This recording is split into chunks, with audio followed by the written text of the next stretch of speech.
كل نفس ذائقة الموت.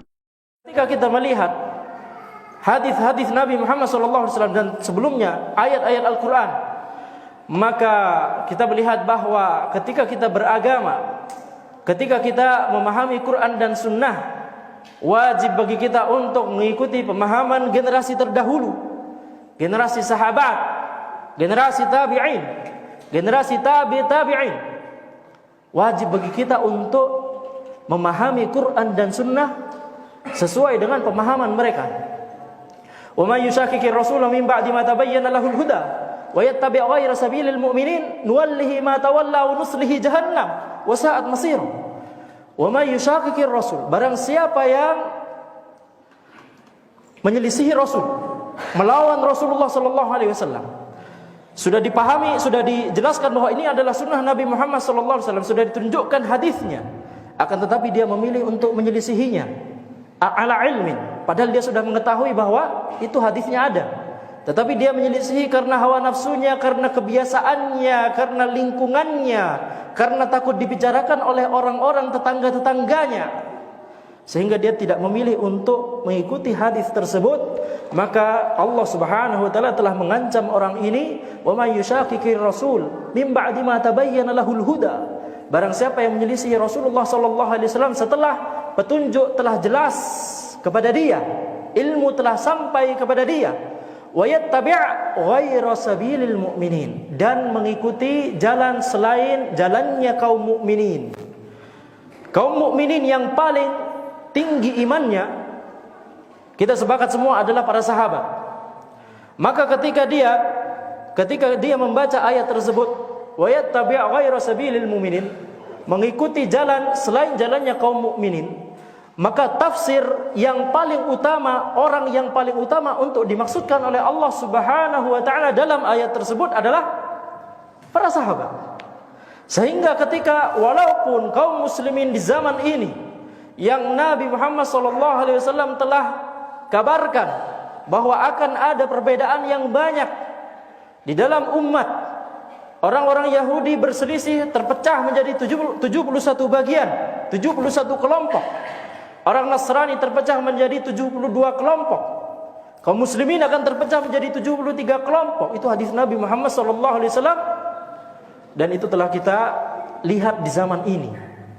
Ketika kita menyadari bahwa kaum muslimin di zaman ini terpecah belah menjadi berbagai kelompok, dengan masing-masingnya memiliki penafsiran yang berbeda-beda terhadap Al-Quran dan Al-Hadis, maka orang yang paling utama untuk masuk dalam ayat Allah tersebut, yang harus kita ikuti jalannya, adalah orang yang imannya paling tinggi, sesuai kesepakatan para ulama. Siapakah itu? Para sahabat. Maka ini adalah diantara dalil bahwa kita harus mengikuti jalannya para sahabat. والسابقون الأولون من المهاجرين والأنصار والذين اتبعوهم بإحسان رضي الله عنهم ورضوا عنه. Allah Subhanahu wa taala memuji secara jelas, secara sharih di dalam Al-Qur'an bagaimana para sahabat beragama. Was-sabiqunal awwalun, orang-orang yang terdepan dalam beragama. Minal muhajirin wal ansar, dari kalangan kaum muhajirin dan kaum ansar. Walladzina tabauhum bi ihsan, dan orang-orang yang mengikuti mereka dengan ihsan, dengan baik. Radhiyallahu anhum wa radu'an. Bayangkan, Allah Subhanahu wa taala berfirman, Allah ridha kepada mereka dan mereka ridha kepada Allah.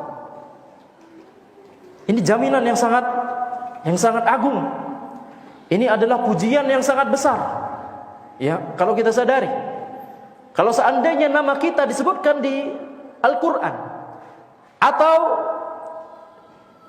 disebutkan secara nama kelompok, yaitu kaum muhajirin, kaum ansor, seandainya kita diantara kaum muhajirin dan kaum ansor, dan Allah Subhanahu wa ta'ala kemudian berfirman radhiyallahu anhum wa radu'an, maka bagaimana perasaan kita?